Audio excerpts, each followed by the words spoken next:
Well, I think we may get a few more stragglers walking into Zoom here, but let's go ahead and get started. Since Chris is on a time zone different than most of us, and, it's a bit later in the evening for him. So the only real announcements that I have are, our 2 weeks there competition is going to be on the ground. So I've already gotten a few submissions for it, and hopefully we'll see a lot more. Basically, we're encouraging people to take a look around, don't just focus on what's in front of you, look at your feet and look at what's down on the ground. And just earlier today, I secured Jeff Johnson to be our judge for that competition. So a number of people in the club will be very familiar with Jeff. He's a good friend of the club and has judged for us many times before, and he's a great guy. So looking forward to him being our judge. The other thing I'll mention is July 30th, we have a photo walk adventure. And with that, Kyle, I'll turn it over to you to talk a little bit about that, and then you can introduce Chris and we can get on with the evening. Sounds good. Yeah. I am leading a photo walk on the 5th Wednesday of the month, July 30th. I forget what time I said we're going to meet. I wasn't planning on having to talk about this, but I'm happy to. 6:30. We're going to meet at 6:30 at Denver Central Market, which is on 27th and Larimer.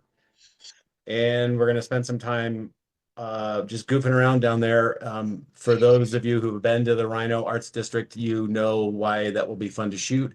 For those of you who haven't, please come down and check it out. It's like really cool. It's a really funky, artsy, a little gritty slice of life in what used to be a really industrial part of Denver. I think it's gonna be a lot of fun. And then I figured we'd end a couple hours later at Bierstadt Lager House. For those of you like myself who don't drink, they have plenty of non-alcoholic options and they have food options. But they have plenty of beer and a full bar as well. So I think it'll be a really fun night, and I'm looking forward to a big turnout. Hint, hint. Yeah. Is there Exactly. I apologize in advance, but I have a little bit longer introduction than I do for most of our guests because, as I mentioned to Chris when we started this, it's going to be hard for me not to come off as a bit of a fanboy. I have been following ThePhoblographer for a long time. Anyway, tonight's presenter is Chris Gampat, founder, publisher, and editor-in-chief of ThePhoblographer, which he launched in 2009. In a career that spans 2 decades, he has worked as a wedding photographer, photojournalist, portrait photographer, and conceptual photographer. Despite being legally blind, Chris has built an impressive CV beyond just ThePhoblographer, having done work or written for the New York Times, Gear Patrol, PC Mag, Geek.com, Nissan, Canon, Leica, and Tamron, to name truly just a few. Taking a stroll around his personal website tells you in an instant that he is deeply passionate about photography. In fact, if you have a moment, for example, check out the Secret Order of the Slice under projects on thegampat.com. I'm going to put a link to that actually in the comments when I'm done reading this.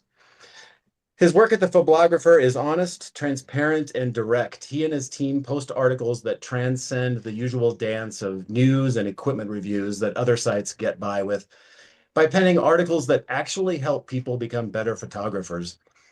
Case in point, in a wonderful article on the downfalls of today's social media-driven culture titled "The Most Useless Race Street Photographers Fall For," that posted last month, he ended it with, and he wrote this: "Honestly, it's not worth trying to please an algorithm.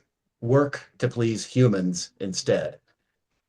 So before I hand it over to Chris, and to illustrate what I mean when I say that ThePhoblographer is different, I want to read one more quote from an article Chris wrote earlier this year, the tone and beauty of which you won't see in any other photography blog. He wrote, "I like to describe love as a caterpillar that stumbles over itself past the cocoon stage to become the butterfly in your stomach. It isn't perfect, and the Panasonic S9 isn't perfect either, but it's so gorgeous I had to use it just to know what its shutter sounded like. And for the first time, I've experienced an electronic shutter that whispers Persian poetry in my ear. Chris? Man, I forgot I wrote that. Yeah, thank you so much for genuinely one of the best introductions I've ever had and experienced. That means a lot to me. Thank you so much. You're welcome. Yeah, my name is, I was born called Gampat. America has changed it to Gambit. I'm okay with either one. Um, Call me Chris Gambit. It's fine. It rolls off the tongue a lot better. So the way this is gonna work is, I'm not sure. Sometimes you guys probably have photographers who give like full PowerPoint presentations, all that kind of stuff. I really hate PowerPoints. So I made a whole like cheat sheet. Actually, no, it's not cheating. It's more just like reminder sheets, where I'm going to reference things every now and again. I'm going to talk about them, all that kind of stuff. So first thing is I'm going to talk about who I am. My name is Chris Gampat. I am 38 years old, a native New Yorker. What else about me? Current me. Earlier this year, I completed my 60-hour Vipassana meditation training, which I'll be talking about a little bit later. Just to let you folks know, Vipassana is a type of meditation where you are in complete silence for a prolonged period of time. You might have heard about these. Sometimes they go for like 7 days, sometimes 4 days. There's no eye contact involved, all that kind of stuff. So I'm now certified to teach that kind of stuff. And I've been meditating for 22 years now. So I have quite a bit of experience, and I've done a whole bunch of different kind of meditations. Grew up in a Hindu home, went to Catholic school, learned from monks there, studied with druids upstate, all that kind of stuff. And then my aunt is one of the heads of a sect of Hinduism called Brahma Kumaris. I personally am agnostic. I think that there is something above us.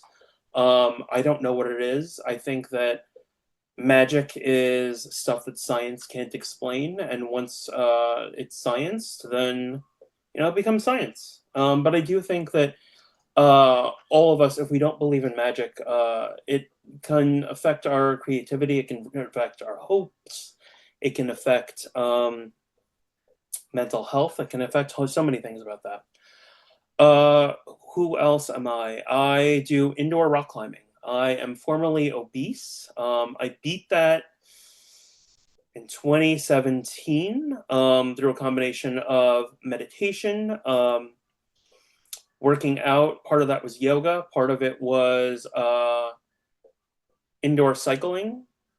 And like Kyle, I do drink now, but I took a whole year off of drinking, and I combined that with pushing my meditations further, which then translated into my writing and my photography.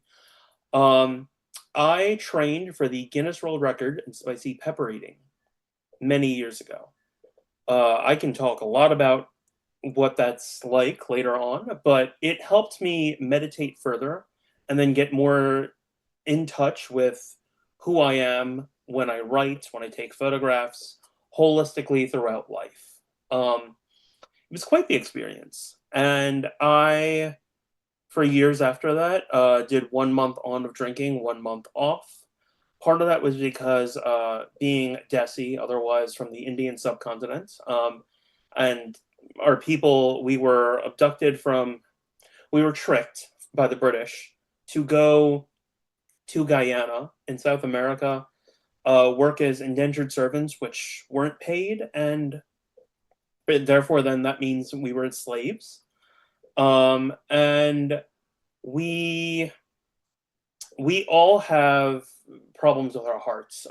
There's high blood pressure, there's high cholesterol. I, after years of work, finally beat high blood pressure. So I'm very, very happy about that. A lot of people are experiencing those problems these days, and I feel for them. I have no advice to give them except for just keep trying.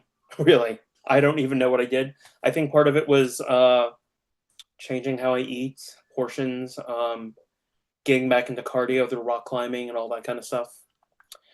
What else about me? I am an avid yoga goer. I go to yoga often. I'm a former whiskey tasting host. I'm legally blind. It's one of the bigger things about that. What does legally blind mean? Not a lot of people know, because when I'll talk to them about it, they'll be like, yeah, but you have glasses. That's the point. Legal blindness basically means that with corrective lenses, you cannot see 20/60. So 20/20 is perfect vision. With my glasses on, the left eye is like 20/80, the right eye is like 20/60. 20/65, if anything. It's not even, it's more like 20/70 or something like that. And that has affected me holistically. It means that basically, if you were to take a pro mist filter or glimmer glass, and then also some of those streaky filters like some Hollywood lens flare effects, and apply it to the world, that's more or less how I see the world. In addition to that, there's also a prismatic look. Right now, I'm using a Panasonic camera. They like to go by their other pronoun known as Lumix. I joke that it's a pronoun. And when I'm looking at the word Lumix right now, normal people would see a single word. I see one word Lumix here, another word here, and another word here. So it's kind of like there's three at a time, and then it also depends on how much light is hitting something. It also depends on how hydrated my eyes are. And last year I had 2 reconstructive eye surgeries. I'm going to get into that whole journey soon. And I'm the editor-in-chief of ThePhoblographer. So that's about me. Believe it or not, I actually don't like talking about myself. I really don't, even though I spent quite a bit about talking about myself just now.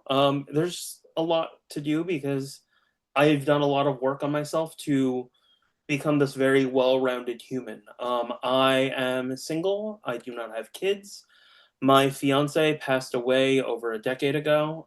I date, but right now I'm single, and because of that, I've been able to dedicate a lot more time to myself. I think that loving yourself is something we don't do enough. I think that our hyper-capitalist society, I think that the way we're treated in the workforce, I think that the way we talk to one another, that's all kind of forgotten. And I instill that vision. I'm legally blind and I'm saying vision. I instill that idea into everyone around me and even my staff. So, the Phoblographer. I should talk about Phoblographer. I told myself that I would talk about some of the awards and accolades that we've done, which aren't immediate, but I'm going to talk even more about it. So first off, Phoblographer is a certified minority-owned business. According to New York, though, the proper name is a certified minority business enterprise. On the federal level, it's a different story. There's a lot going on with that right now. I don't even want to talk about it.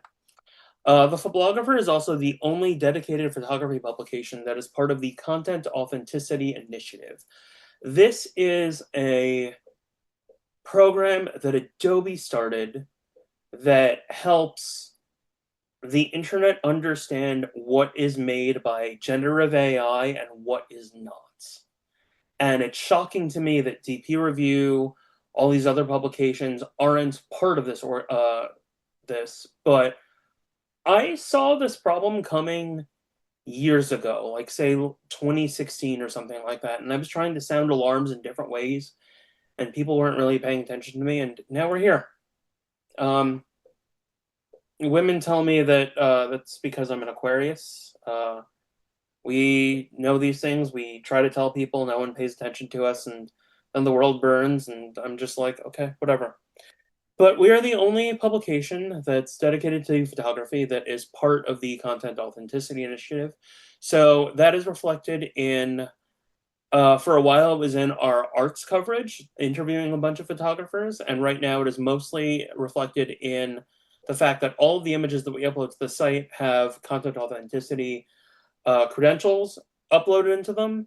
Sometimes you can even look at the images and you'll see like a little CR logo on the top left, and that signifies that there are content authenticity credentials put into the image.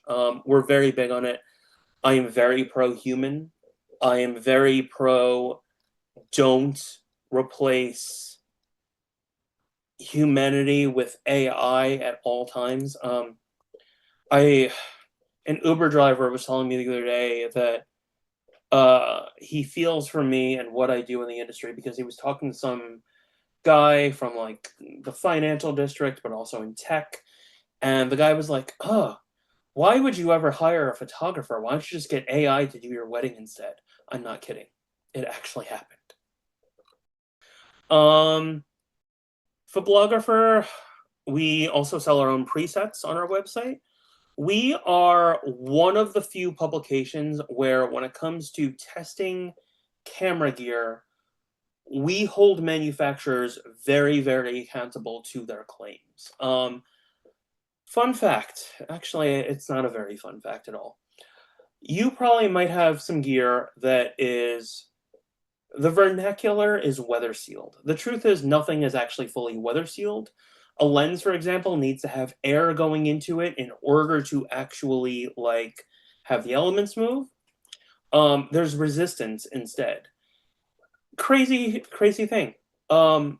If you buy a warranty with, like, let's say Sony, Canon, Nikon, OM System, Lumix, Tamron, anything like that, even though they say in their marketing that the product is weather resistant, if you tell them that the product broke because it was in the rain, they won't honor your warranty. Because, according to them, they can't prove that it was rain damage or it was anything else like that. So I got sick of that after many years, and we partnered with a company called Full Frame Insurance, where we give insurance to both, I hate saying the word amateur photographers. I think it's terrible. I think it's degrading. We give insurance to passionate photographers. That means people that are genuinely passionate about photography. And you may call yourself an amateur or a hobbyist, but it also works for professionals. And you can check that out on our website. And I've been working to do that and to spread this message for many years. YouTubers don't really tell you about this stuff. A lot of other journalists and publications don't really tell you about this stuff either. So what do we do? When I founded ThePhoblographer in 2009, it was mostly talking about tech and a little bit about art and technique. 2009 was a very, very different place for the photography world. It was mostly some print magazines, many of which I miss. It was DP Review, and a couple other places, but everyone was all about bringing images into the lab. And I was a former paparazzo. I was a wedding photographer out in Long Island, New York. And then I got sick of dealing with Long Island bridezillas, so I decided to go back full-time into writing. And the thing is that no one was really doing real-life testing. When you take a photo of a bride, she doesn't want to see her pores at 100% blown up. She doesn't want to see the MTF charts or anything else like that. She wants to see how wonderful the moment will be. And we were one of the first websites to do that. Steve Huff was another one. Gordon Lang of Camera Labs, to a certain point, did a hybrid, but we were just like, no. MTF charts matter to engineers, and otherwise it's really just about the real experience of it. And that even goes for printing and all that kind of stuff. And then we talked about tutorials. We did some early stuff about like the scene modes on your dial. You know, back in the days, they used to have like the Running Man and like the flower and all that kind of stuff. So talking to people about what those symbols meant. So it was all about helping people that wanted to get into photography understand it in a much more friendly way by talking to a peer, not by being talked down to. And I experienced a lot of that. So my background, when I started Photographer, I was at PC Mag, which was originally PC Magazine, and then during that time, it was their Chapter 11, and they became PC Mag and mostly online. And I also started at Magnum Photos. Many of you may have heard of them. If you haven't, they are one of the most premier fine art documentary photo agencies in the world. Home to places like Joel Meyerowitz, Bruce Gilden, Susan Meisalis, whole bunch of phenomenal photographers. I really recommend you check them out. I started there. I was an intern helping out with a blog, documenting the first 100 days after President Obama was elected into office for the first time. And that blog, unfortunately, is no more. But the only real record I have of me still being there is on LinkedIn. You can see a recommendation from my boss from back then. Other things about the Photographer. Kyle mentioned some of these, but some of the places where we have been referenced around the web. The BBC, the LA Times more than once, the New York Times, CTV, which is Canada's version of CNN. Glamour. Glamour magazine. I have done tutorials on how to make yourself look better for dating profile images while also still being authentic. And Glamour basically rewrote the article in a way. Creative Live, Shutterstock, Entrepreneurs, 1 Hour Photo, Pop Photo, Look Forward. Sorry, I'm legally blind once again. I'm reading my left side, and that is harder. Creative Boom, Neatorama, BuzzFeed, Tony and Chelsea Show, RIP. Harvard, The Verge, Vice, The Guardian, Huffington Post, MSN, Wired, Yahoo, CNET, ZDNet, Engadget, Gizmodo, TechRadar, and there's so much more. Actually, I really need to update that. There really are a lot more than that. What else have we done? We were the media partner for the All Out Award contest, which really helps out photographers in the LGBTQ community. For the record, I am a straight man, but I am a very strong and very proud ally. Some of my best friends identify with the LGBTQ world. We have been a Sony World Photographer media sponsor, World Photography Awards media partner.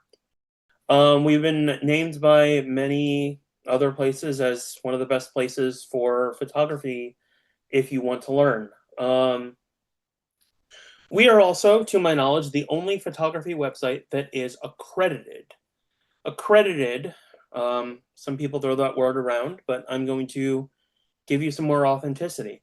Accreditation means that you are actually authorized to be taught in schools.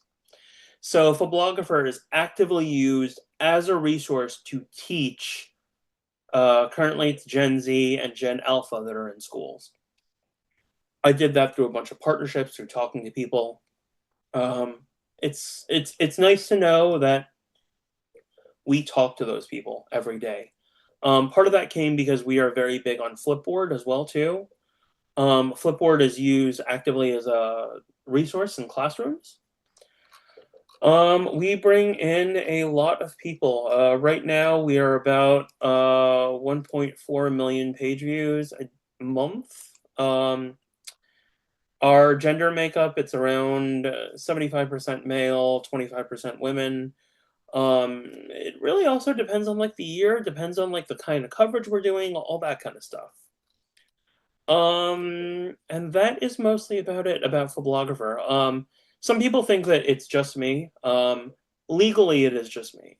I have no business partners, but otherwise, I have staff. I have staff here in New York, Spain, Dubai, India. I've had people other places in the world, but our hiring process is pretty unique.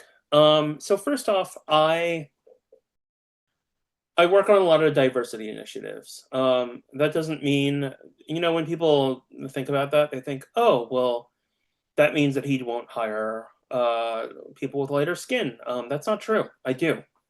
But I have seen in the photo industry that a lot of the people who talk about photography don't necessarily have the amount of melanin that I have in my skin, or they're not darker. So I try to work with those people to come on, and then I also try to find ways to give them a voice that otherwise isn't found. Yeah. I also am big on hiring more women, hiring people in LGBTQ, all that kind of stuff. But then it also depends on other things. So our writers, because of a lot of what's going on right now, for years I would take people, like, if you were a photographer but you were a very good writer, we would hire you. Because of everything that's happening in the world right now, Photographer only hires people with journalism degrees. And I think that's very important, because that means that you have already learned the ethics of what a newsroom requires.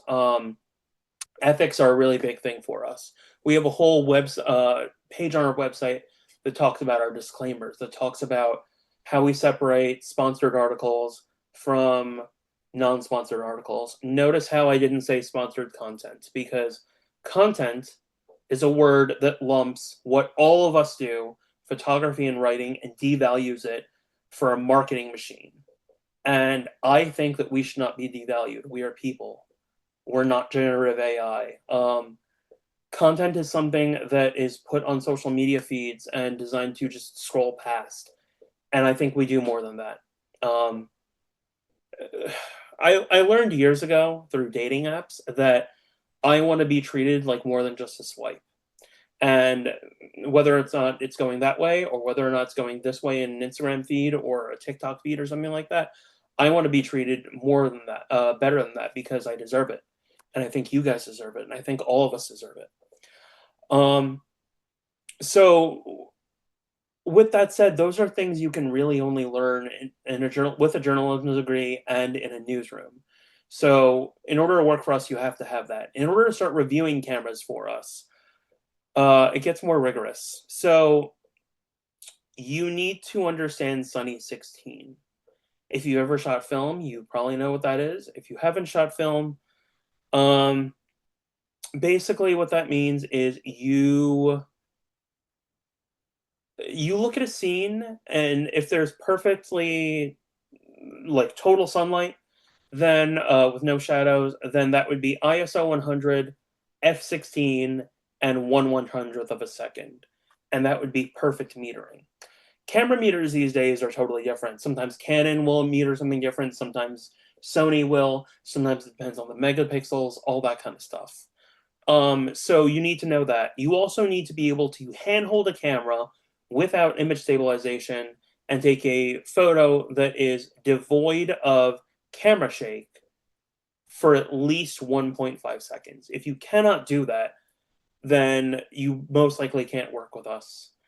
You have to be able to use a camera for multiple genres: landscape photography, portrait photography, street, wildlife, birding, conceptual stuff, all that kind of stuff. And we try as much as we can to involve more than one genre in our camera tests. Something that I've been very big on, and everyone else with melanin in their skin has been big on on our staff rather. Cameras for many years haven't been very good at focusing on people of color in low lights. And we have really pioneered that push to the point where it's affected the manufacturers. When Nikon announced that it was better with the Z9, they said it's great for really low contrast and low light. Sony, in a meeting with the press, literally said, well, it's 30% better at detecting humans. Canon said nothing. Leica said nothing, but Leica's new SL series cameras are actually pretty incredible at it. Panasonic said something similar. They said they're better at detecting people in low light. I'm like, cool. So the brands have been starting to get with it. They're not perfect. There's a whole history of racism in photography. You can look those up on YouTube from very credible sources. One of them, I believe, is Vox.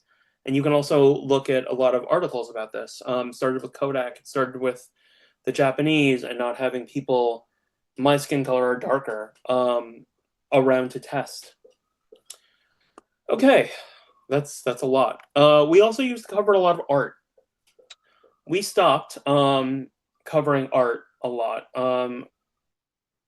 We have some, but not a lot.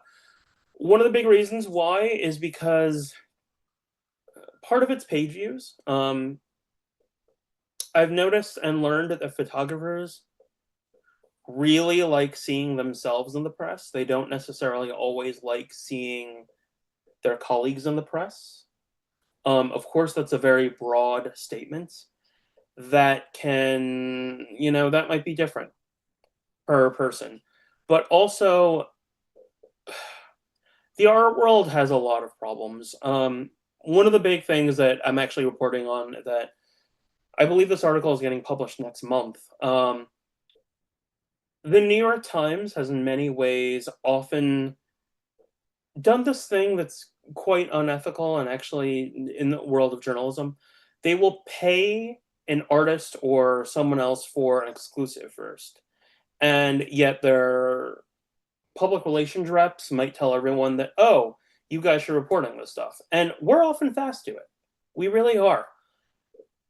But many times throughout this site's 15-year history, we have then been told, oh, you have to take that article down because the Times bought an exclusive. And I just got sick of it. And I got sick of a whole bunch of other things. Sometimes photographers will sell their images to another company, and then that company will give it to, will hire another company to go around, troll the web, and say, hey, you're using these images without permission. You need to pay us this fine. We have never had to pay that fine because I am a meticulous record keeper, and I fight and I keep all the evidence and all that kind of stuff, and then I CC the photographers into the emails, and I have gotten these companies to back down every single time because I believed in doing things the right, ethical, mutual, symbiotic way from the beginning. I've never been one of those publishers and editor-in-chiefs that wants to just do a one and done, right? I don't want to just feature you and then just be like, okay, cool, go on your way. We will feature you in roundups over and over again. We will reference you in articles. Today I wrote a piece about what landscape photography is, right? And talking about how some people said it was a thing that needed to involve a scene that didn't have any sort of human interference. And then me listing a whole bunch of accomplished landscape photographers who do photograph scenes with human interference, all that kind of stuff. Yeah. So either way, the art world has been very complicated. I have no plan on going back to working with it, but that might change. How I got into photography. So, I got into photography. I'm 38 years old. Originally at 16 with those old flip phones, like the Nokias. I remember when I was staying with my cousin in Orange County, California, and just using my phone and photographing the things around me and how much joy that brought me. And then going back home and playing with my mom's Olympus film camera. And there was a time where I was really trying to figure out what I wanted to do in college, and I wanted to be a musician.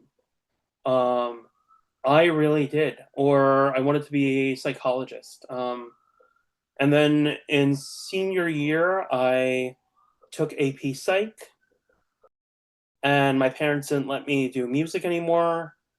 And I loved the social side of psychology. I hated the scientific side of psychology. And that's not to say I hate science. really did not like talking about covalent bonds and all that kind of stuff. So my sister was like, Chris, why don't you get into writing? At 16, I was a published poet, believe it or not. And I've finished 2 books of poetry in the past year. I have not published them yet. I'm looking for publishers. I'm trying to figure out what to do with these. More specifically, I haven't dedicated the time to it. So writing brought me to journalism in college, and I decided that I would try to experiment with all sorts of journalism: video, photo, writing. In college, I was more of a video journalist, but then when I graduated, stills paid the bills, so to speak. And I remember I was maintaining scholarships, and I had a hell of a teacher in, I believe, freshman or sophomore year. And he almost failed me, and I almost lost my scholarships because of that. And then for photojournalism, by the way, photojournalism class.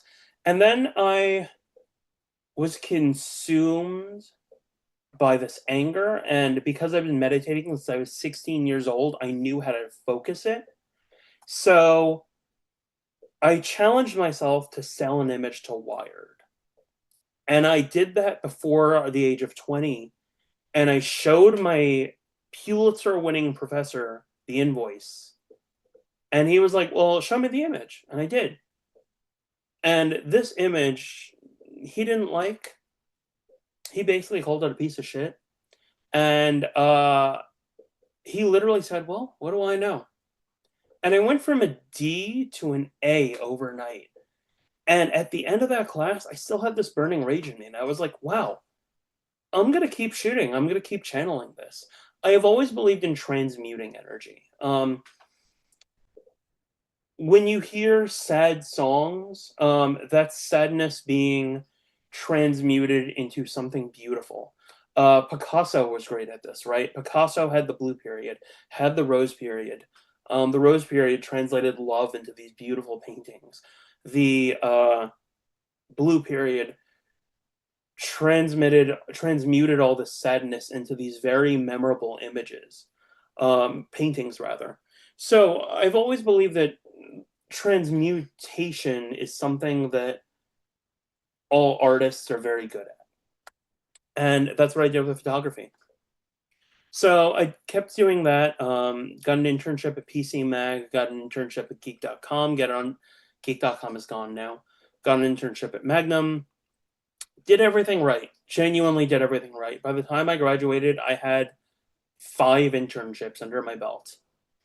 But I happened to graduate in 2009 recession, and no one wanted to hire me full time. So I freelanced. I wrote for Men's Lifestyle. I wrote for Tech. I wrote for the photo publications. I did odd gigs on Craigslist. I was a paparazzo.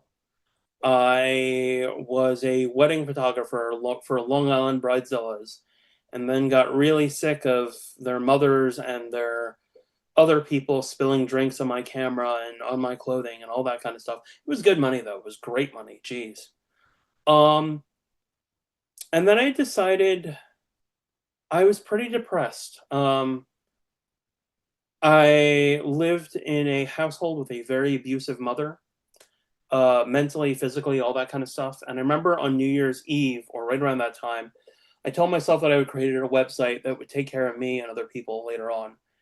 So while people were partying on New Year's Eve, I was sitting there behind a laptop on a MacBook within my lap and creating something that would take care of me and other people later on. And it took a lot of therapy, and it took years of realization that, like, when I got to the 10-year mark, I didn't need to be in this whole mentality of like running away still. The site was mostly created to get me out of my mother's house and that very abusive situation. And the site has been my shield for many times. During that time as well, too, I worked for B&H Photo in the social media department. And ThePhoblographer does not have a relationship with B&H Photo right now. They're a well-known company, obviously. Some of you probably shop there. I'm not trying to convince you of anything. I'm not going to tell you to stop shopping there. You're probably still a wonderful person. But what I will tell you is that they are liable for over a decade of discrimination lawsuits. One of the biggest ones happened a couple of years ago where the warehouse workers were trying to unionize, and this wasn't really covered in the news because it couldn't really be proven. But in order to screw over those people and make them quit, they just moved the warehouses from Brooklyn over to New Jersey, therefore then making the commute much more difficult for the Latino workers who worked there, but very easy for the Hasidic Jewish people who B&H pays for buses to be able to come in and out.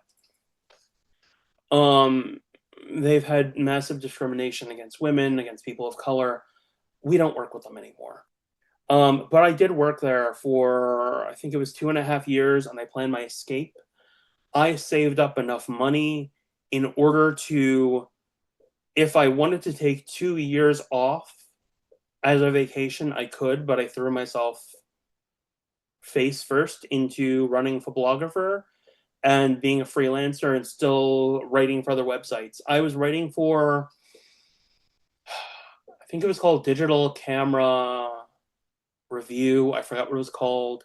Imaging Resource, PDN, a couple other places, and then also Men's Lifestyle, Gear Patrol, a couple other spots. And I wanted to learn as much as I could. But throughout my life as an editor, outside of my internships, people have been very afraid to teach me things. And it took me a while to realize that. And it's because of the fact that they have realized that one day I probably might overcome them or take their job, or I'm insanely capable. I've had to be insanely capable because of legal blindness, because of a whole bunch of different situations. But either way, no matter what, I always try really hard. And to give myself even more credit, which I've had to do, and I think that it's very important that we give ourselves credit and recognition, I don't only try, but I succeed. Oh, yes, something that's really big. Legal blindness. When I quit my day job, it was a tough time. And the first year was okay, and then I got hit with a $20,000 tax bill. And I was like, how am I going to pay this? It would clear out all my savings. My dad helped me, thankfully. But I had to let go of my entire staff. And that meant that I worked and I did everything on the site by myself. Affiliate purchases, purchasing stuff, writing all the articles, working on the weekends. I didn't really have a break at all. So it gave me a lot of stress. And then at a birthday, there were like 70 people. I got very drunk, and I broke my glasses. And for an entire week, I basically was, if this were my computer screen, I was like this, trying to read and trying to write. And that was the first year that Obamacare came out, and I used it to get an eyeglass prescription, and it was a terrible prescription, and it messed with my eyes, and I was in this kind of chaos and depressive state because I suddenly had to adapt to a world where I was a photographer, I was a writer, but I was legally blind. I couldn't tell that a woman was smiling at me in a bar anymore, for example. I couldn't see certain things. I then had to tap into my other senses. So I had to be able to learn how to, well, actually, I kind of had this, but I had to really tap into it more. After hugging someone, their scent is then marked on me, and then I can track them throughout a room. I had to be able to pick up on the way people sound differently throughout rooms and being able to find them just by how they sound. Whole lot of stuff. And I remember this was also a time when mirrorless was really trying to outdo DSLRs, wasn't really getting there. And I very specifically remember there was a meeting that I had with Canon reps, and years ago, I think around like the 5D Mark II and like the D700, you used to be able to replace the focusing screen, and you could get like the special matte screen that made it easier for you to do manual focus with lenses, like Zeiss lenses, which are beautiful. And then Canon and Nikon and Sony were like, no, we're going to do away with this. You're not going to do it anymore. So I asked them for better optical viewfinders. And I told them, could you make the minus, because, you can calibrate a diopter to go plus or minus. Could you make it go further on the minus side? And they basically laughed at me and told me that I'm a very rare person. After that, I channeled that anger and I took it right into mirrorless, and I pushed mirrorless so much more. And eventually, other people started catching on with that, and the technology became better. And after a while, we told the industry we would not be reviewing DSLRs anymore. We'd be putting their lenses and accessories on mirrorless cameras. The brand that was angriest at us for this was Sigma. And I told them tough luck. Because that's the future and that's where it needed to go. I do believe that there are things that are great about the past. These days I do look fondly back on certain DSLRs. I would even consider buying a DSLR these days if it were medium format, because medium formats have this different look to them, or if it had the old Kodak sensor from like the first S2, or like basically the generation that was in like the early Olympus cameras and the Leica M9. Those Kodak sensors looked so different than, the variation of the Sony sensors that are in every camera right now. But I also am really big on inclusivity. Just because you are legally blind or because you have bad vision doesn't mean that you should be held back from expressing yourself in a visual way. We worked with Sony on a sponsored campaign on this 2 years ago, I think, where we showcased a lot of photographers with low vision. Some of the terms that are used are visually impaired for legal reasons. You have to say low vision, but we don't have to worry about that right now, right? Yeah. So that also means that when I got into this industry, I wasn't always legally blind. I became legally blind. I should talk more about my condition. I have a condition called keratoconus. Keratoconus is basically an astigmatism. Astigmatism is basically, instead of your eye being spherical, it's conical on the front. And when I was first diagnosed with keratoconus, it was in 10% of the world's population. Now, because of COVID and because we're all staring at screens, I think it's in something like 17% of the world's population. They're getting worse vision. The camera manufacturers are going to have to find a way to adapt to people with worse vision more and more. It's not just a problem of aging, it's also happening in Gen Z, it's happening in Gen Alpha. Gen Alpha these days, they have screen in their hands almost all the time. So what's going to happen versus like when we were growing up and we had books and physical magazines and we didn't look at screens all the time? That's something I've been really championing for years. Oh, other things. Something that I was told to that has helped shape me quite a bit. I suffered a lot of discrimination throughout this industry. Some of it was ageism. When I was much younger, let me back up before that. Born and raised New Yorker, I had a very deep New York accent at one point. And then in order to actually progress in the journalism world, I was around people who didn't have the New York accent. And these people, they didn't say it outright, but I felt it after a while. They thought, or they made me feel as if they thought, that anyone with a New York accent doesn't have such high intelligence. So I had to change my accent. I'm sure we've all had to do this. We've had to be the square peg somehow or another trying to get into a cylinder or in a circle. So I had to change the way I speak. I had to change my accent. When I was so young, I didn't have a beard. A lot of the industry only started taking me seriously when I had a beard. I suffered a lot of problems with people being like, well, you're legally blind. What do you know about photography? A lot. And then in the art world, there aren't a lot of Desi people or a lot of real like people from Latin America that are highly represented in the bigger scene in the art world. I've had to deal with that in different ways. I've had to call people out on that. I've had to basically talk to people, and my gift is I can be charming. Quite honestly, I can be charming. I can charm the hell out of people. My thing in the world is you get a little bit of whiskey in people, truth starts coming out. Because of my legal blindness, I can also lead people through different culinary bedazzlements. So I find ways to bedazzle people and then win their trust. And that's worked for me. I've suffered a lot of discrimination throughout the world. And these days I honestly don't have a lot of it anymore.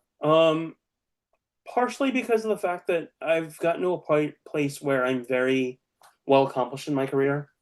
When I was obese, there is a very famous YouTuber who may or may not have some very bombastic hair who used to make fun of me all the time until I got in shape. Those were tough times. They were really, really tough times. But the site has always been a shield for me. It's helped me escape the abusive situation that I grew up with. Helped me escape the lots of abuse that I suffered at B&H Photo. As social media content developer, everyone knew I was smart. And I wanted to get out of my department really badly because it was very toxic. And I didn't realize the entire company was very toxic. So I wanted to go to road marketing or EDU or something else like that. So they used my versatility, my good looks, everything else like that. I was in a lot of YouTube videos for them. You can look those up. So it was my shield for a very long time. And then when my site turned 10 years old, I threw a giant party and I wanted to cry. I wanted to let it all go. And I realized that I wasn't done. But I did realize during COVID that I didn't need to run away from things anymore. I could instead really just be a person who leans even more authentically into who I am. And I'm always discovering that. And I'm always listening to myself. And sometimes I may come off as brusque or abrasive, but I believe that direct communication is the nicest form of communication. Instead of trying to make someone go around in their head trying to think about what you're actually saying. A great example of that, and I use this also in journalism and communicating with my staff. My mom would sometimes say, "Hey, Chris, the trash is downstairs." Very objectively, that just means the trash is downstairs. My trash is downstairs right now. I have a duplex apartment. What she actually meant was, "Hey, Chris, could you take the trash out?" Or, "Chris, take the trash out." She wouldn't say it in a nice way. She said, "Chris, you have to take the trash out." I believe we should actually give people's brain a break, and we should be direct with them. There's a Nordic country that's very big on this, and I think that it's wonderful. New Yorkers tend to be like this. But our vernacular in America has changed, and I do not think it's necessarily always for the better, because we're not saying what we mean, because we're scared to say what we mean. Yeah. At my yoga studio, I'm a volunteer, and I volunteer time for free yoga. And there are a bunch of us that do that. And if we can't do our shift, we say something like, "Need someone to do this." Instead of, "Hey, I really can't do this. Could someone please do this for me?" They both aren't the same thing, right? When you approach people, especially at a yoga studio, for a place of kindness, it's much different otherwise. Something else that's really big that I've also noticed about photographers. I am the former vice chairman of APA New York. APA stands for American Photographic Artists. They are an organization kind of like PPA, kind of like ASMP. They used to be called Advertising Photographers of America. That is a place where I realized photographers can be very selfish and can also be people that sometimes undercut themselves. I worked to get photographers discounts on vision insurance and dental insurance. Also, a bunch of brand discounts. Tenba, Adorama. I got our organization 12% across the board off as a discount. And quite literally, I had a board that was like, well, this wouldn't benefit me personally. And I would fire back and I'd say, well, you're all like twice my age, and I know that you want younger people. How else do you expect we will get younger people? And after a while, I just felt it was pedantic, so I left. Post-surgery world. So the other things I'm going to talk about are legal blindness. So it affects the way I create. Doesn't always affect the way I write. The way I write is actually highly influenced by poetry. But I did have 2 eye surgeries last year. So keratoconus, because the astigmatism is so steep, my cornea got thinner and thinner. People think that when you get eye surgery that it solves everything. That's not necessarily the case. So basically what this eye surgery did was it doubled the size of my corneas and it made them stronger so that I would not have to get full corneal transplants. And it was quite a journey. I did one eye at a time, so that's why there's 2 surgeries. The right eye, my dad stayed with me for a little while. I also went deeper into my meditations. During that time, I went on a vision quest without drugs. I'm experienced enough to be able to do that. And I reconnected with a side of myself that I had to kind of bury in a personal, emotional graveyard that was even more artistic, even more in tune with my emotions, but I had to put that aside in order to run a business. Some people might say that sounds like midlife crisis. I'm 38 years old. I like to think of it as midlife renaissance. I think we should be reclaiming that word quite a bit. The second surgery was on the left eye, and that was some of the most painful first 5 days of my life. I want to say it's top 4 in some of the worst pain I've had. That's because when you get the surgery, you get something called a contact Band-Aid lens. They put it on, and holy crap, does it itch. And you can put all the drops in the world, right? I've got these really nice eye drops here. I've got them in every camera bag. I've got them in every jacket I have. And because when you put eye drops on an eye that has a contact lens, the eye drops kind of bounce off the lens and they go around to the rest of the eye that needs to get absorbed. It's not direct contact. Drove me nuts. And I remember it was the weekend before Columbus Day. I hate saying that name and that word. But I went to the doctor and they were like, well, if it's really problematic, come back on Monday. And my ass was there at 8:30 in the morning before they opened up, and the doctor came in, and the nurses were like, Mr. Gampat's here. And I went in, and she took the contact lens off, and that was the first time I had relief in days. It wreaked a lot of havoc on my sleep. Because of training for the Guinness World Record in spicy pepper eating, I can concentrate through immense amounts of pain. This was hard to concentrate on. Just think about that. Your eyes. You're photographers. You understand this. Your eyes.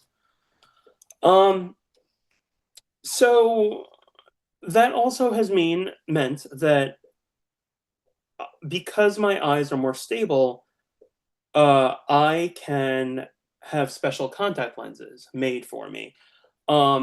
These contact lenses allow me to see 20/18, so better than 20/20. The problem is I have been legally blind for, maybe around 15 years. At 38 years old, that's a little under half my life. When you go from one level of sensory deprivation to another so suddenly, things happen in your brain. Quite literally, when I put the contact lenses in, I become dumber. I'm not saying that to put myself down. It's a matter of fact. I'm owning it. I become dumber. I lose brain power. The other day, right, our managing editor, she's based in India. I was talking with her and I was trying to help her, and I had my contact lenses in. She loves seeing my contact lenses in. All my staff love seeing it. And I was trying to help her, and I was like, Nilifer, I'm sorry, I'm really dumb right now. And she's like, Chris, don't say that about yourself. I'm like, no, you don't understand. The contact lenses are in right now. I'm dumb. When I have my glasses on, the visual stimuli isn't really there as much, so I can tap into the other sides of my brain. So I am doing a lot of things right now. I am taking 4 years off of social media, partially because I'm very disgusted at what happened in January and all of the social media heads coming out like that. I've been sick of algorithms. I've been sick of just sitting there doing this. I think it takes away from us actually talking to one another. I think it takes away from real life experience. So I have been trying to give myself more and more brain power so that one day I can wear the contact lenses for very, very long periods of time and not lose my brain power. But it's hard. These are special contact lenses. They're hybrid lenses. So, excuse me, the center is hard glass, and it's fascinating. They're like amethyst colored, which is actually my birthstone. I'm an Aquarius. It's February. And then the outside is soft plastic. And every time I put these lenses in, I have to quite literally fill them up with saline. I'm not giving this whole process justice. I have to use rose water because it's better and cleaner. And I put it on a paper towel and I wipe my eyes down. And then I make sure that there aren't remnants of the paper towel on my eyes. And then I put teardrops in. What I mean, like these, like this is like eye drops. Put tears in. Pat the eyes down. Then I think about how long it's been since I've last put the contact lenses in. If it's been over 3 days, I put it in a special machine. And that machine determines whether or not it will take 10 minutes to clean and aerate the lenses or 6 hours to clean and aerate the lenses. And then best case scenario, it's 10 minutes, right? So I take them out. I have to transfer them to another case. I have to fill that up with solution, shake it up, get any of the remnants off. Take these contact lenses, put them on a special plunger. Do this over my sink. Plug the sink. Put a paper towel over that, over the stoppage, just in case. Put the contact lens on the plunger. Fill it up specifically with 10 drops. Grab the edge of the eye, hold it open, and very carefully, slowly, yet affirmatively, put it into my eye. And every time my eye touches that saline, I want to wince, and I have to fight that instinct. And I have rewired my brain to successfully stop saying that I want to fight it, and instead start saying that if I keep going and I keep pushing myself through this, I will get through and I will see better. And that's worked for me.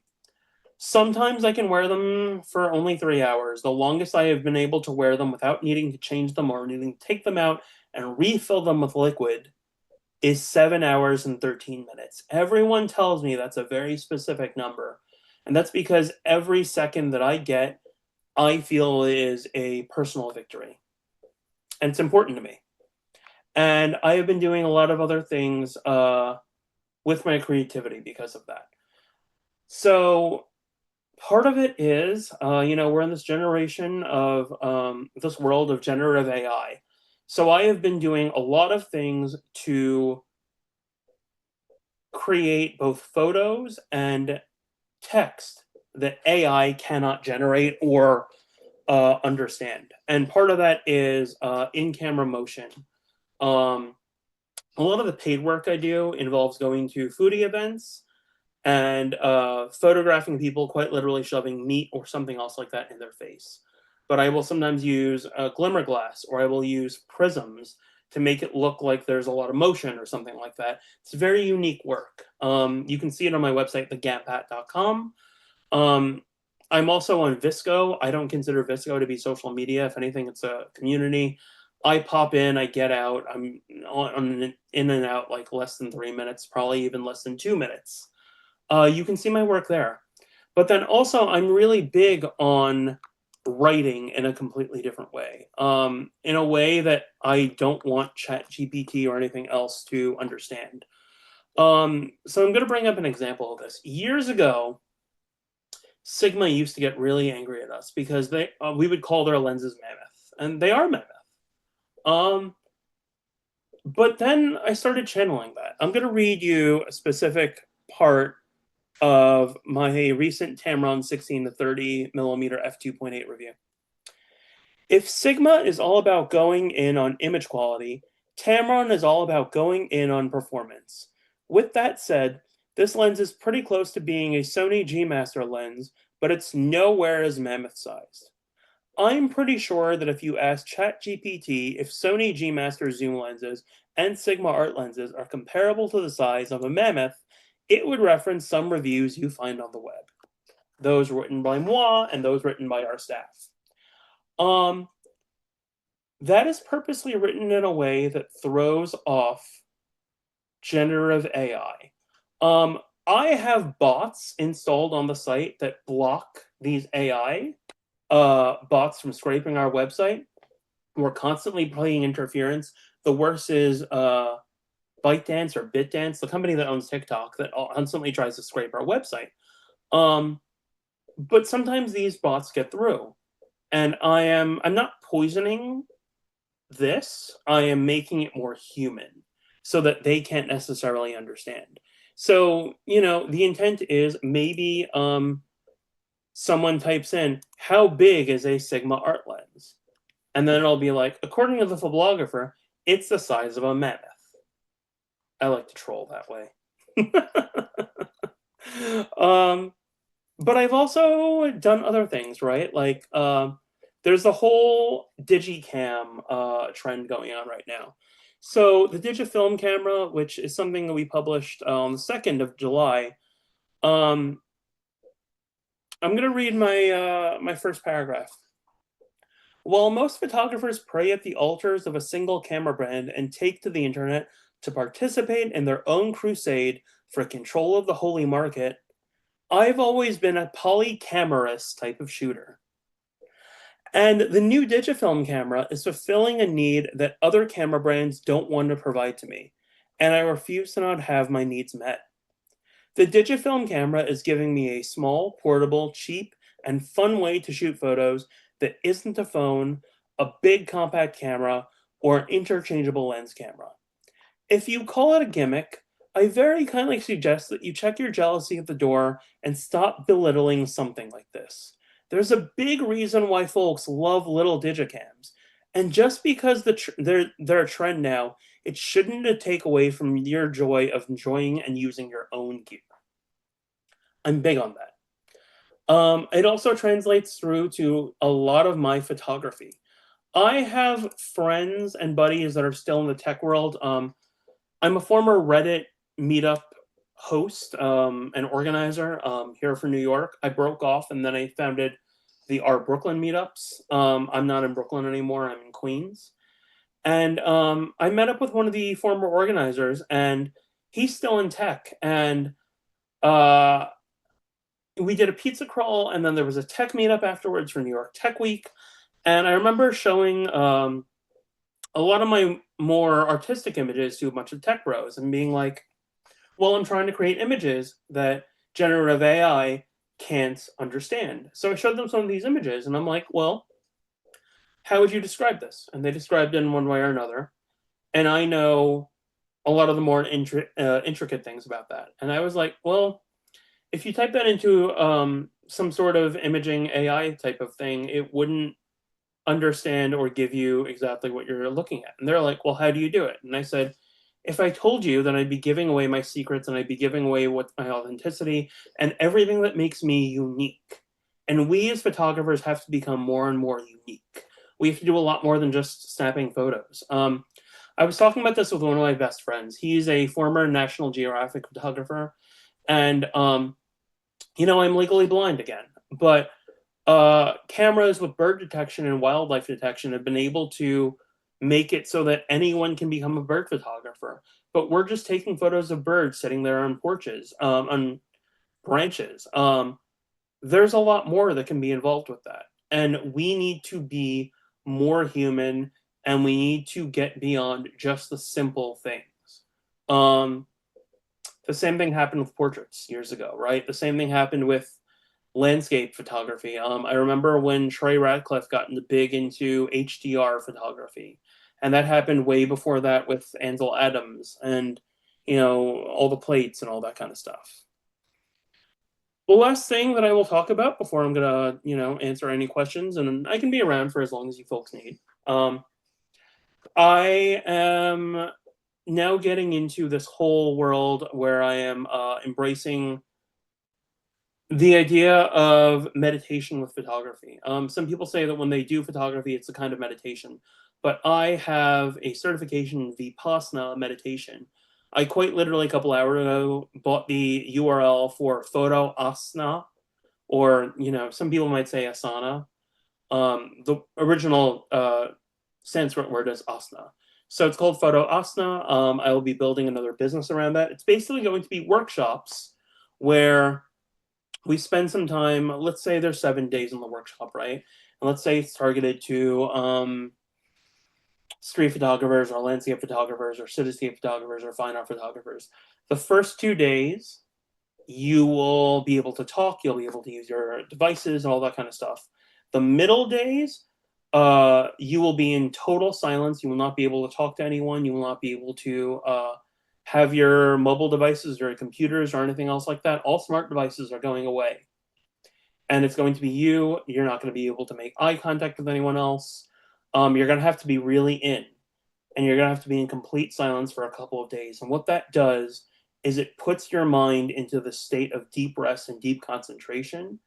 And it can be hard and it can be painful, but you come out a completely different photographer and a different artist. And then the last 2 days or last day, you get your devices back. We get to talk with one another. We get to talk about our images and our processes and all that kind of stuff.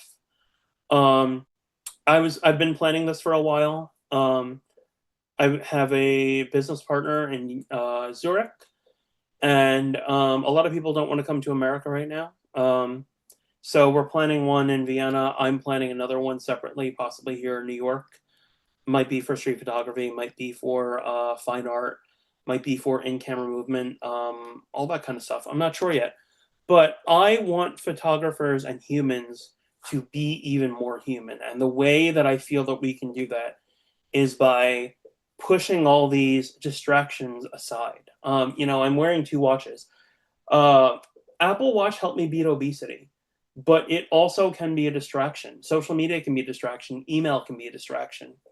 I've had to reformat the way I work. And this came from the years where I had to run ThePhoblographer all by myself, didn't have anyone. Monday, Wednesday, and Friday, I'm creative. I write. Tuesday and Thursday are the only days I really answer emails, do calls, do meetings, all that kind of stuff. There are exceptions for that. Like if we're behind on writing, I'll sometimes spend Tuesday or Thursday afternoon writing. But as it is, we are scheduled at any time 6 weeks ahead. So we're scheduled right now to sometime in the middle of August or something like that, or near the end of it. And yeah, that's mostly about it. I hope that I've been entertaining or helpful to people. I know we're doing good on time, right? Because we started at 8:30. We're now at 9:48 p.m. here in New York. That's a different time for you guys. But I'm very happy to answer any questions. But before you ask me a question, I want everyone to please tell me what has brought you joy today. I'm very big on asking everyone what has brought them joy today.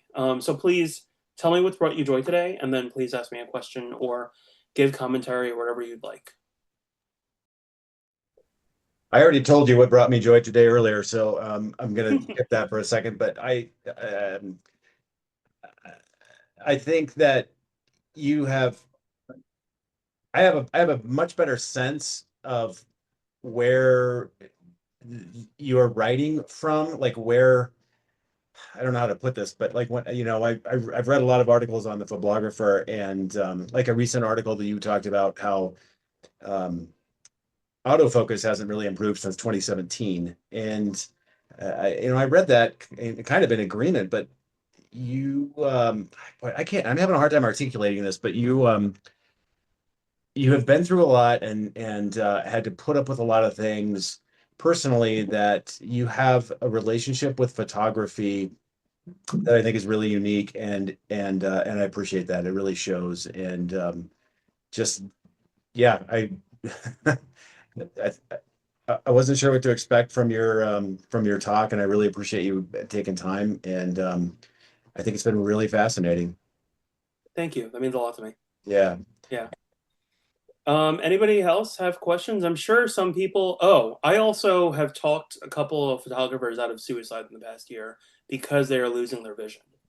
If anyone is having vision problems, please talk to me. I will gladly help you.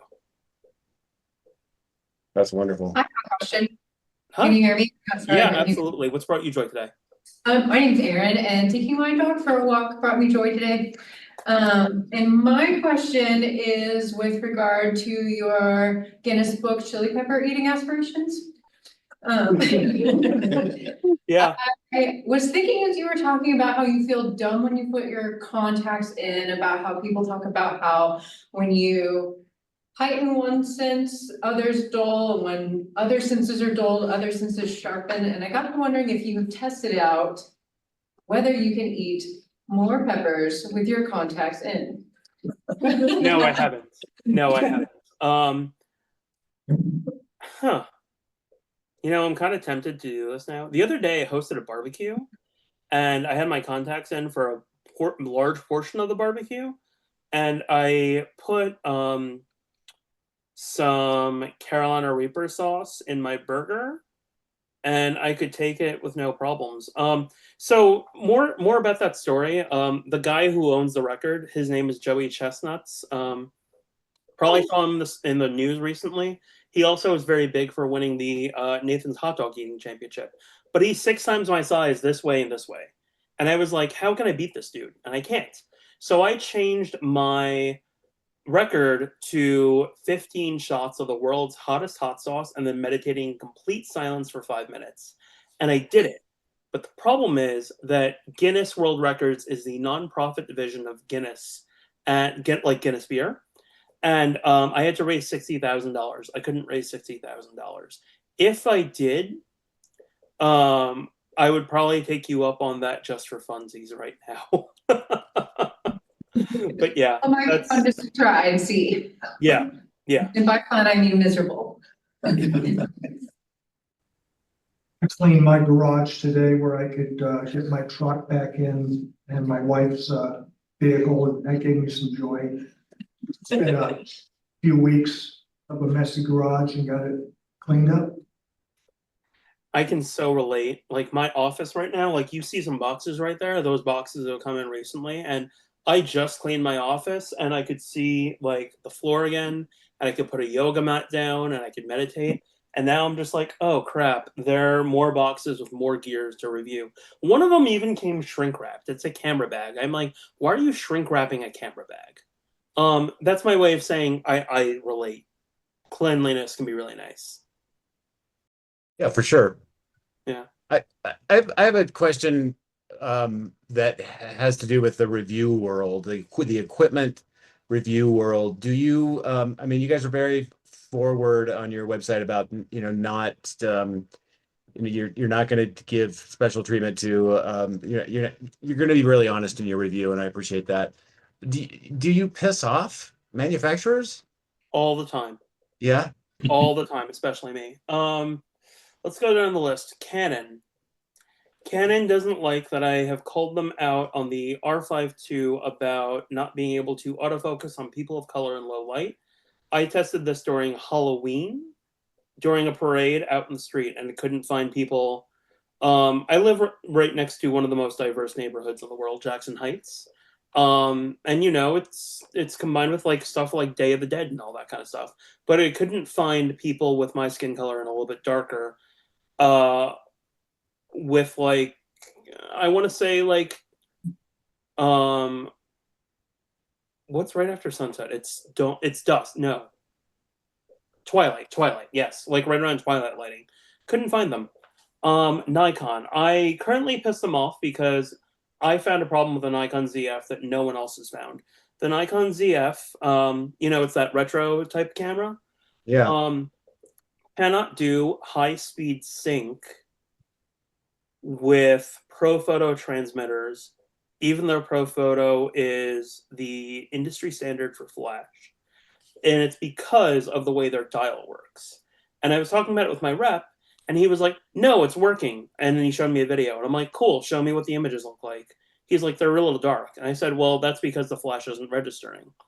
So I have pissed them off with finding problems. And they're much different about that than Canon is. When you find a real problem, Canon takes it seriously. Sony, autofocus on people of color in low light. I have called their cameras something that feels like a PlayStation many times.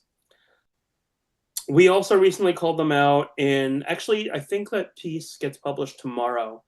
So Leica builds content authenticity into a lot of their cameras by putting a microchip on the actual motherboard. Sony makes you pay $25 a year for a firmware update that you then put into your camera.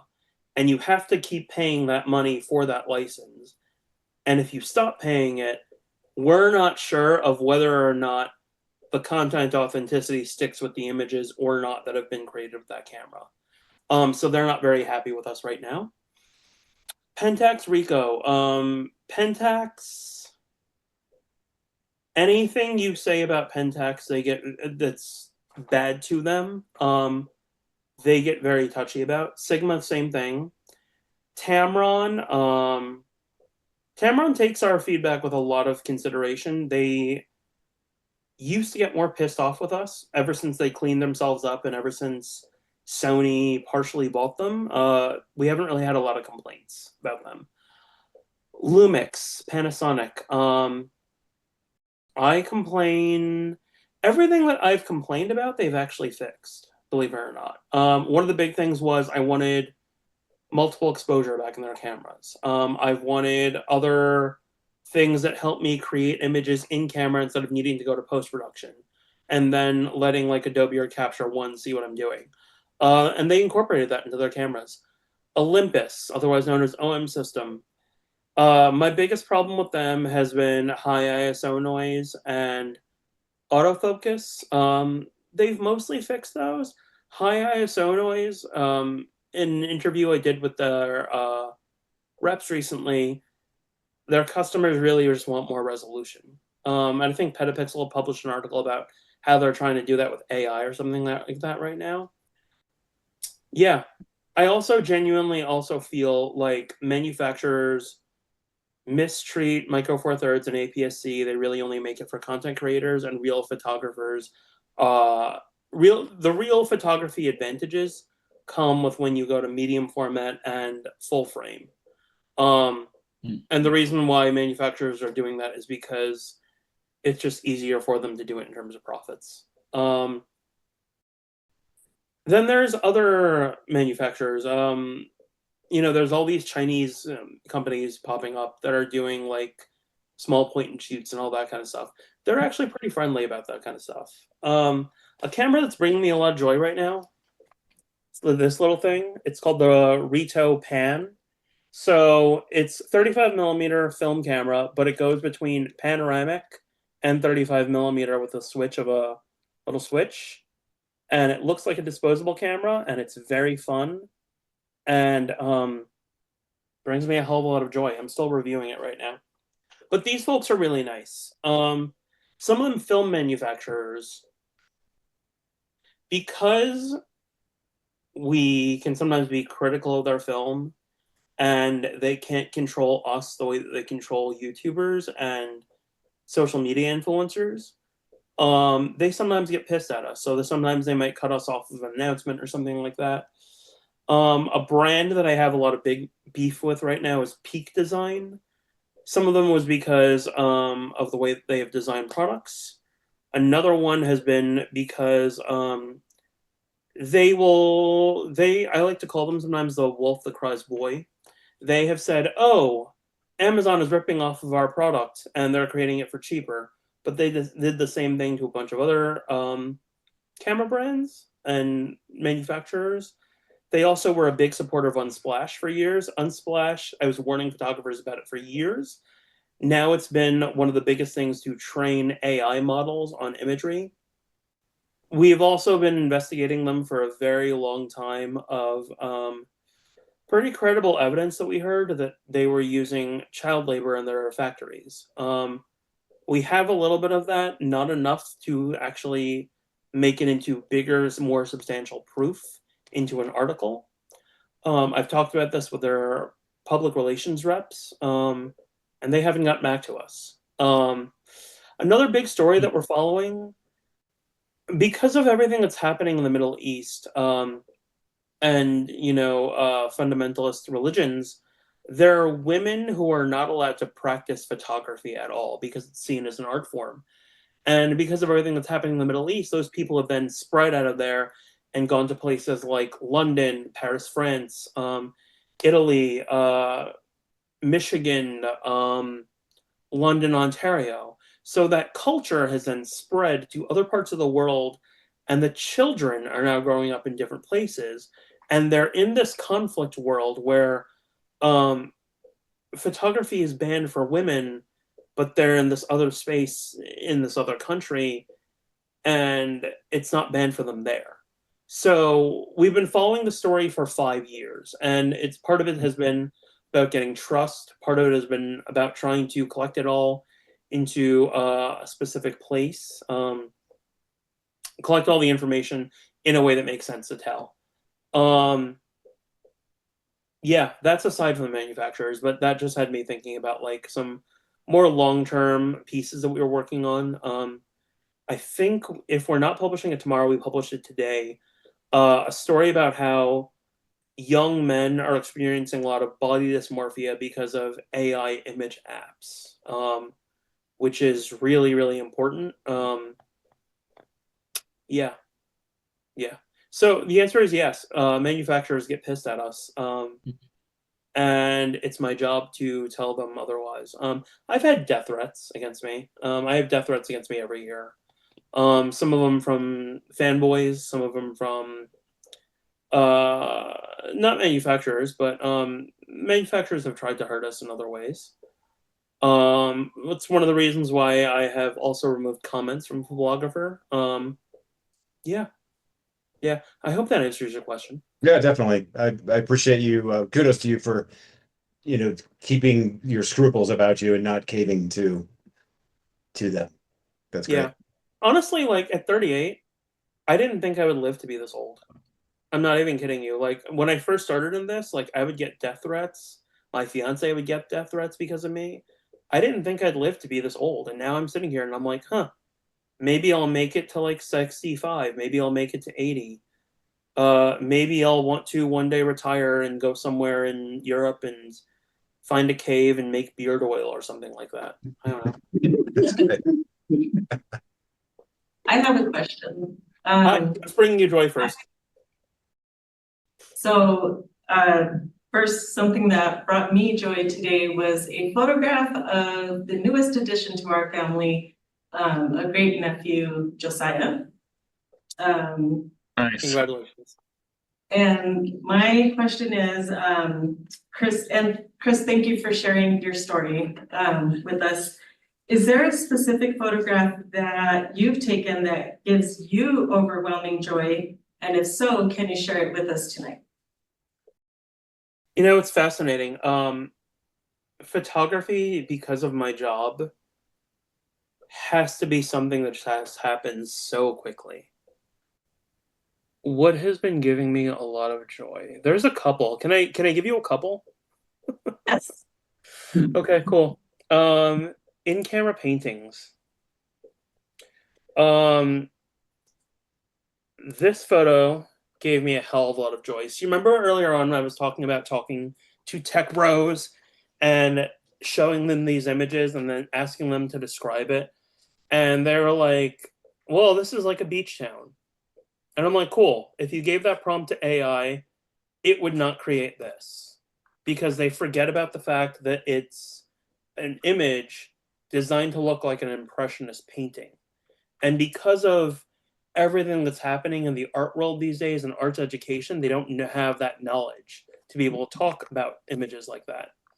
The same thing happened with this. This is a park in Brooklyn called Prospect Park. And it's the trees during the winter where I did in-camera movement. And that gave me a lot of joy. It genuinely did. There are others. Let's see. Let me go to earlier on, Kyle was talking about the Secret Order of the Slice. This is a series where I photographed people. This was inspired by the hell is the name of the movie? Oh my god. Pulp Fiction. Thank you. Yes, Pulp Fiction. And the briefcase. Yes, the briefcase, but doing it with people and pizza. And this is something that I still do every now and again, but it's not always with pizza, it's sometimes with other things. And it's supposed to show how pizza can be this universal source of joy. Things that have given me joy otherwise too, these images where we take cameras and lenses out into the wild and show people that they can resist all these kinds of things. Some people cringe at this. I sit there and I remind people that the rain doesn't have to be what's holding you back. Let me go back to in-camera paintings because the time between 2023 and 2024, I went into this depression because ThePhoblographer wasn't doing so great, and I had to spend a lot of time internally to do a lot of work on myself. And long story short, in a period of under a month, I was able to kill $60,000 of credit card debt for the second time in my life, because of work I did on myself, trusting myself with ThePhoblographer. And during that time, I took a little Canon point and shoot out that's weather resistant, and I created a lot of these images using prisms, in-camera movements, and camera styles. And so what I was talking about with transmuting energy, this is some of the work that I've done recently that I think is beautiful. And when I show it to other people, they're like, I wouldn't think of this as a photograph, but it's a photograph. And it gets them talking, it gets them thinking. And that's what I want my images to do. If someone's just sitting there and scrolling past like this, kind of like you hear me tapping the keyboard, I don't think that your images are strong enough or they're not impacting them enough. When they're sitting there and they're staring, it's a different story. What else? In my photojournalism work recently, I have to update this, but yeah, I really have to update this. I do a lot of work where people are literally shoving food in their face, and I get right up in there. but I've gotten closer than this. And this is actually what my clients pay me for. Because I have the Stugots to sit there and do that with people. In terms of street photography, I really have to update this as well too. I've been shooting a lot more than this. An image that brought me a lot of joy. I can't find it right now. Infrared New York. These are a lot of things. So years ago, I modified a Sony A7 original to do full spectrum, and then when you put a special filter on the lens, you get a look that reminds you of Kodak Ektachrome, Aerochrome, sorry. So every now and again, I'll go out and I'll create these ethereal worlds that look like this, and I combine it sometimes with my visual impairments. And actually, hold on. The Tamron 16, I think I did it here too. Yeah. There's a problem with our galleries right now. I'm sorry about that, where you can't click on the images to see them larger. But let's see if I can get to it. Some of the images that I made here brought me a lot of joy. I don't even see it right there in my gallery. I don't know why.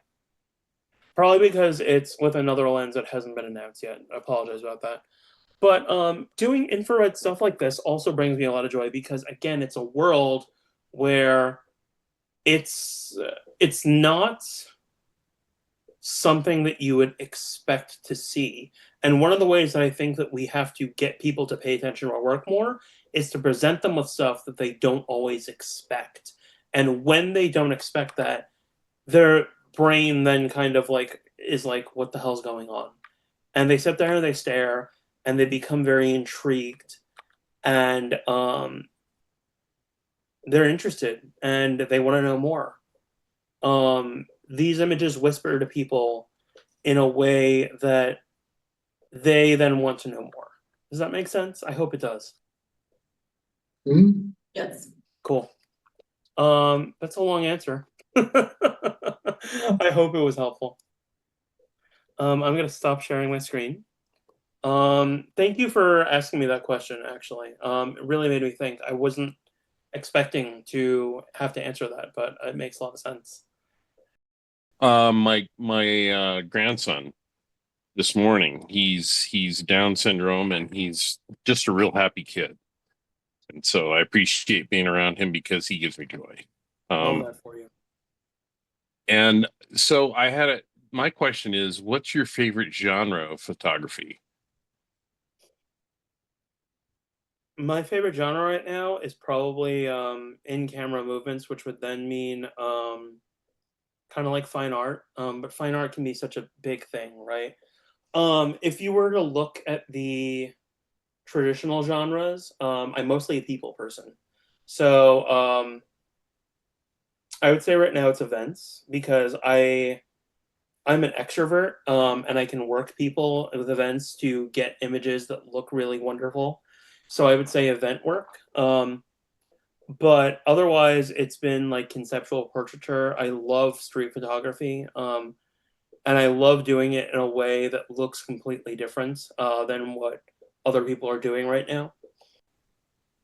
Yeah, those are the things that are really bringing me joy. Yeah, it's fascinating you're saying that too. Thank you for that brain teaser because for years, our the entire staff here has really loved like testing wide angle lenses out because there's something completely different, and they're just always fun. But the past 2 or 3 wide angle lenses I've tested haven't really brought me a lot of joy. I've been wanting to shoot more in like the 28 to like maybe 55 range or 60 range because it helps me. It's just more of the fact that I can look at a scene and I can take a photo, or I can specifically make a photo that lines up again with my creative vision and my technical side together. So with that said, you know, those focal lengths also lend themselves to people photography very well. I hope that answers your question. Yeah, it does. But just to follow up real quick, Sure. who in the photography world has influenced you the most?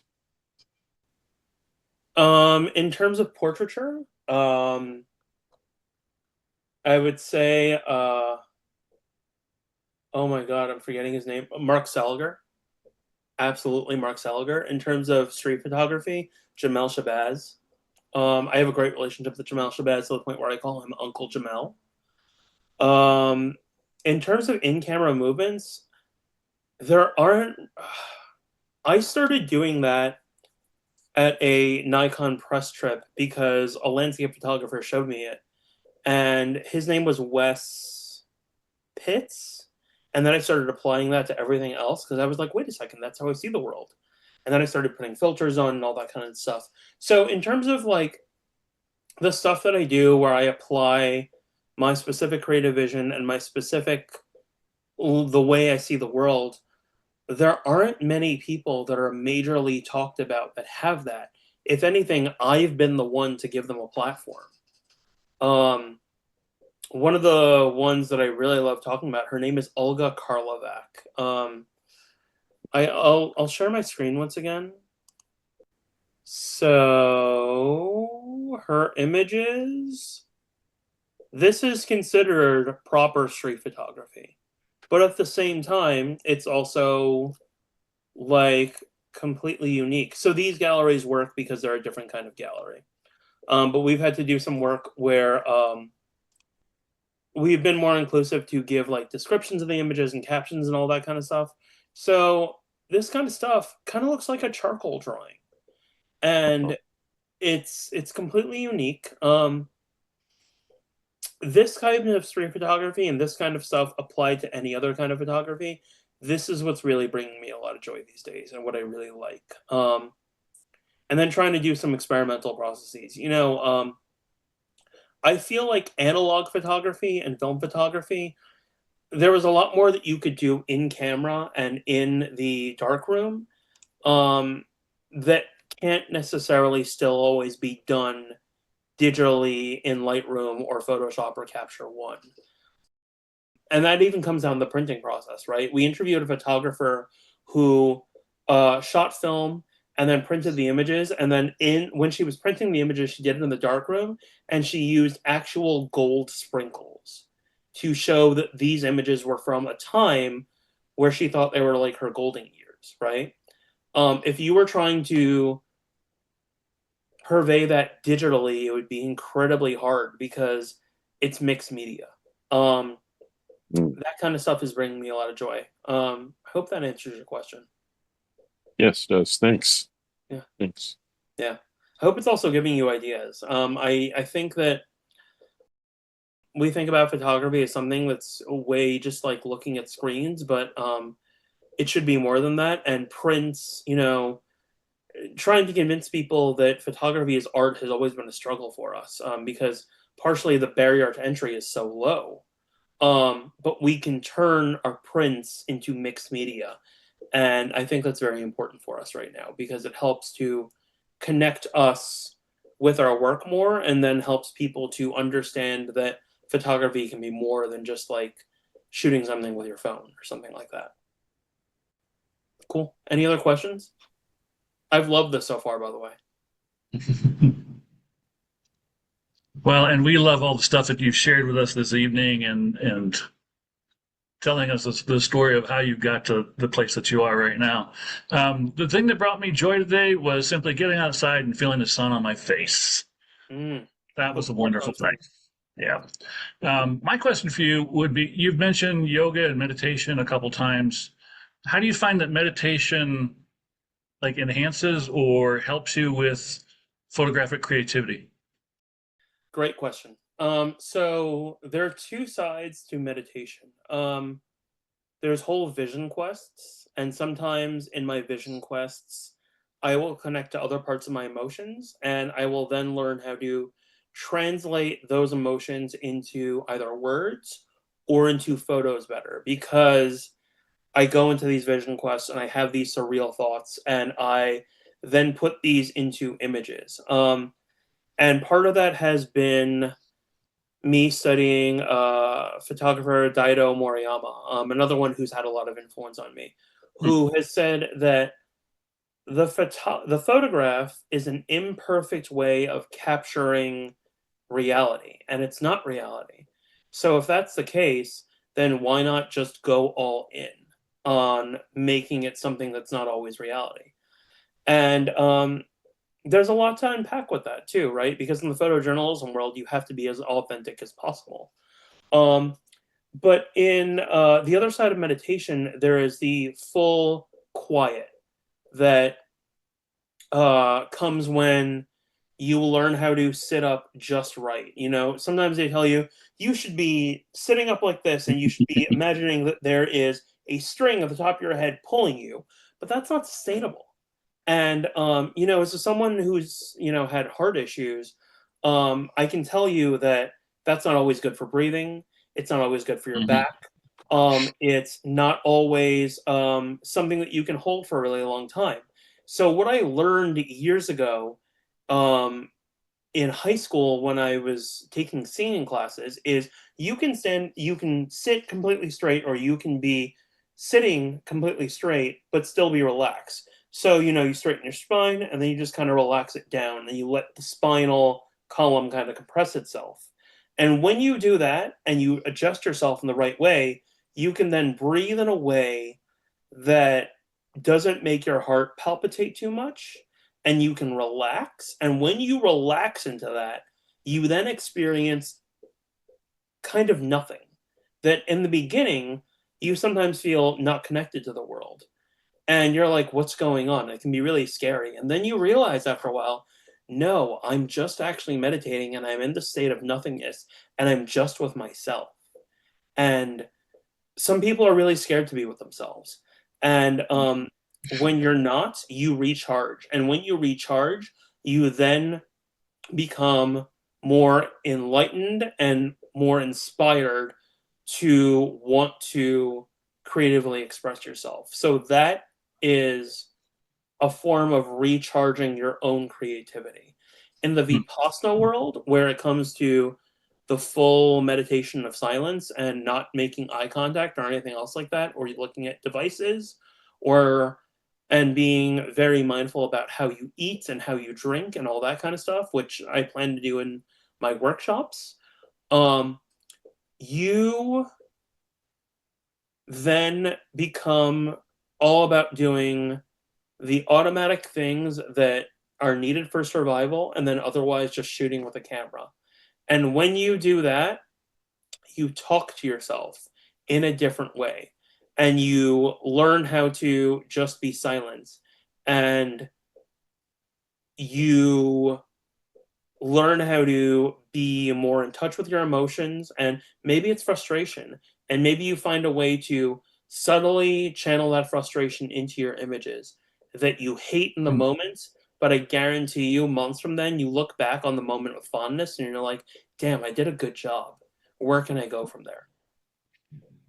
Does that make sense? I hope it does. It does. It does. And when you say recharge, I think that's probably something that maybe all of us struggle with, you know, finding a way to recharge our creativity, to recharge ourselves, to look at the world a little bit differently. Or, you know, you think back to maybe times in the past where it's like, I've really created some great images during this period. I want to get back to that. And like, I suppose recharging is the way back. Yeah, and that's what I plan to do. In the first 2 days, like let's say it's a 7-day meditation thing. Workshop, I would have like planning, because there needs to be a lot of that. And then there's like 4 days of like complete silence, no eye contact, anything else like that. And then the last part, you would then kind of be social again. You know, it might be harder for extroverts to do this, unless you are deeper into it. For some introverts, I'm pretty sure they would love it. I'm pretty sure actually, no, I've talked to a lot of introverts who love the pandemic because they could just get deeper in with themselves and they could just create. You know, that's not barring anyone from doing these kinds of things, but meditation can put you deeper in touch with yourself and parts that you have not been able to talk to in a while. Yeah. Yeah, Excellent. Well, thank you. absolutely. Any other questions? It's 10:30 p.m. here. I don't believe I have any meetings in the morning. So I can give you more time. Okay. Well, I mean, if we're all set, then we're all set then, right? Yeah. Yeah, Chris, thank you so much. I feel like this was, well, I don't feel like, I know this was a much different presentation than we typically do, and I've really enjoyed it for that reason. And I felt like you were unusually vulnerable, maybe not unusual for yourself, but unusual for most of our other presenters. And it was a refreshing experience. So appreciate all your honesty and just, you know, openness. That was great. Well, thank you so much for the appreciation. And I love the fact that I could be vulnerable. These are things that, we have to talk about sometimes. Sometimes it's really hard. I've talked to some photographers this past year out of, depression issues and suicide, with losing their vision. And just remember, it doesn't have to be the end. Yeah. Yeah. Yeah. Wonderful presentation. Yeah. Thanks, Yes, guys. very much. Yeah. Thank you. Thank you so much. All right, folks. Well, in that case, then, am I all set? Are we landing here? Yeah, we'll just we'll bid adieu and yeah, much appreciate your time and all the time you spent preparing for this. Yeah, absolutely. And Right. feel free to not be a stranger. You can send me emails. I'm an open book whenever you want. That's great. Thank you so much. All Yeah, right, we thank you, appreciate it guys. very much, Chris. Thank you. Yeah, bye-bye. Have a wonderful night. Get home All safe. right. See you guys. Good night, all.